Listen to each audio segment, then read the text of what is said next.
I want to share with you a question that I get pretty often. And this is usually for the people who are using a vibrator. Now, this is a question that I got via email, and I'm going to read it to you and then I'm going to give you my response. The question is, I've noticed a mild twinging pain in my clit sometimes after using my vibrator. I'm worried that I have some kind of nerve damage or something, and I'm feeling the same pain now, even though I haven't used the vibrator in months. So what is this, and is it permanent, and what do I do about it? So I really love this kind of question. From my personal experience, from my training, from working with my own body, I'm going to make a couple guesses. Now, with this particular person who asked the question, I don't have much more information than what they have written to me. So it's a best guess.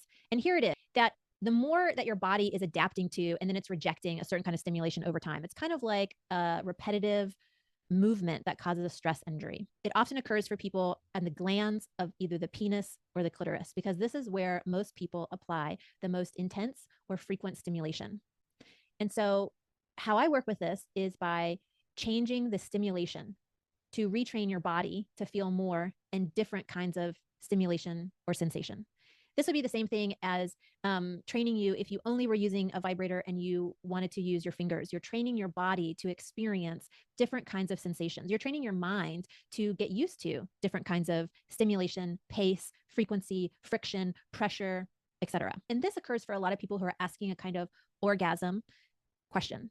There's two parts. One is you really got to get your whole body moving and involved in generating energy, heat, passion, and arousal. This could be going for a walk, doing 50 squats, dancing for 10 minutes, swimming, doing something with your body that you have the ability to do simply to warm your system up. So this isn't about that you need to have a, powerhouse exercise routine. It's really just about warming up your entire system so that when you focus any kind of stimulation, whether it's on your clit or your vulva or your penis, that there is already blood and energy moving through your system, flowing in and around your genitals, in and around your whole body. So that when you move your whole body, you are indirectly warming up your genitals. You are generating blood flow. And that is what engorgement is. Whether you have a penis or you have a clitoris, you have a vulva, whatever your body is, whatever plumbing that you have, moving your body, moving energy, warming up is all about blood engorgement. It's all about blood flow. So again, it's not about you need to have a wild exercise program, but you do need to move your body to some degree. One of the challenges is if you are mostly concentrating all of the activity just on your genitalia for your sexual arousal, you are missing the other 95% of your body. And this can be the difference between having an orgasm easily, having multiple orgasms, having an orgasm when you are feeling at the height of arousal, rather than either a delayed response or a kind of like getting to a peak and then kind of getting stuck at the peak and then it just plateaus and you don't go anywhere. Sometimes this is the piece that makes the biggest difference, is moving your body one way or another that gets your blood flowing before you start touching your genitals. One of the things that I like to do is I like to dance around. I like to stretch. And I will be doing like full out yoga moves in order to stretch my hips and my legs and move my body, or I'll do, a bunch of squats. Again, because for me, I notice that when I move my hips and I open my pelvis and I relax and I move my head on my shoulders, when I loosen up this right here and my hips and my legs, that my sexual pleasure is more exciting. It feels deeper. It feels more nuanced, and my orgasm comes a lot easier, and it's a lot easier for me to have multiple orgasms. So this is all about movement. That's number one. And number two is, since this question came from somebody who has a clitoris, I'm going to speak directly about this. So this is touching your clit with completely different kinds of touch. So different kinds of touch that's not intended necessarily for orgasm. So you're not on an agenda. You're touching your clit with your finger in the same direction for many minutes. And it may feel boring at first because you're stimulating new pathways in your brain and new pathways of pleasure in your body. And then you want to shift to another kind of stroke for another kind of 10 minutes. So let me give you a couple of examples.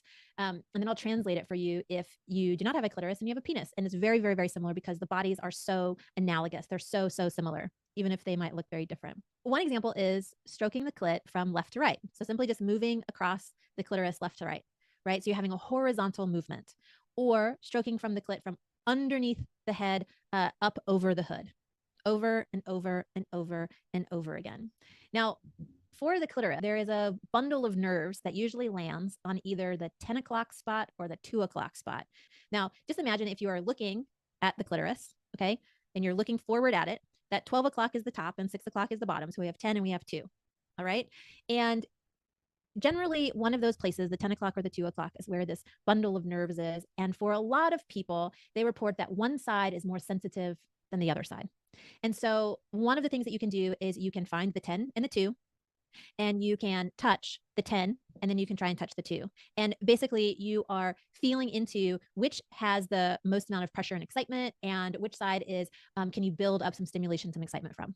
Okay. And then the fourth example is using 3 fingers in broad sweeping motions, like making circles on the clitoris, making circles on the clitoris, or even using your entire palm over the entire vulva and touching the entire vulva. And the reason why we want to do something like this, again, is because if your genitals become sensitive, as in too sensitive to touch, too sensitive to get more aroused, feeling so sensitive that it's not pleasurable anymore, it's starting to be painful, then what we want to do is we want to incorporate different kinds of touch and different kinds of movement. So there have been times in my life where I was really excited and I really wanted to have play, and I was maybe with a lover or I was on my own, and my clit was just like, stop touching me. I'm not having fun anymore. And so I just got up and I moved my body. I did something different. I stretched, I danced a little bit, I moved around the bed in a different way. I asked for different kinds of touch, and then got back into the flow and used one of these other kinds of touch as example that I gave to you. So if we're talking about if you have a penis and we're talking about stimulating a penis, it can be long strokes all the way down from your body, even from the chest all the way down to the head of the cock. It can be from the very bottom, from the back of the scrotum, the back of the balls, all the way up, all the way to the top of the glands. It can be, you can use touch, making circles on your belly, dragging energy from your belly down to your cock. There are so many, many different ways. And the purpose of this particular question here, why I wanted to bring it to you today, is because I want to expand this notion that we can touch ourselves in different kinds of ways, and also find different pathways to pleasure, especially if you have been doing the same kind of touch over and over and over again.